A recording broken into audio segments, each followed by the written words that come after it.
Beans இல்லாம carrot இல்லாம அவியலுக்கு carrot எல்லாது இல்ல, கேரட் இருக்குது, பீன்ஸ், சீனிரக்காய், சேனக்கிழங்கு, முருங்கைக்காய் ஒண்ணுமே இல்லாம உங்க அம்மா அவியல் கூட்டு வச்சிருக்காங்கன்னா அழகா தான் இருக்கு, பரவாயில்ல. சும்மா எவ்வளவு ரூபாய் கொடுத்தீங்க சொல்லதுக்கு? ஓகே, மாமி நல்ல கமெண்ட் கொடுத்துட்டாங்க. அதே மாதிரி டேஸ்ட்டும் வந்து செம்ம டேஸ்ட்டாக இருந்துச்சு. எனக்கு வந்து நார்த்தங்காய் ரொம்ப பிடிக்கும். வரேன் நார்த்தங்காய் பச்சடி மட்டும் நான் வந்துட்டு ஊறுகாய் மாதிரிலாம் சாப்பிட மாட்டேன். அது ஒரு மெயின் டிஷ்ஷாகவே எடுத்து சாப்பிடுவேன். அதுக்கப்புறம் வந்து நான் வந்து இந்த ஒரு வேலை பார்ப்பேன். இது வந்து பண்ணும்போது எல்லாரும் எனக்கு கிண்டல் பண்ணுவாங்க. நமக்கு என்ன தெரியாது நீங்க பார்த்துருக்கீங்களா? ஸோ நமக்கு அதெல்லாம் கேர் பண்ணுறதே கிடையாது. எங்கே போனாலும் எனக்கு தெரிஞ்சவங்க வந்து அவங்களே சீனி தள்ளி போட்டுருவாங்க.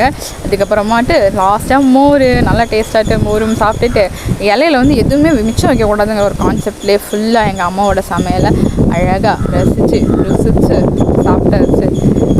ஃபஸ்ட்டு இந்த சாப்பாடு தான். பாய் பாய், எல்லாம் சாப்பிடுங்க.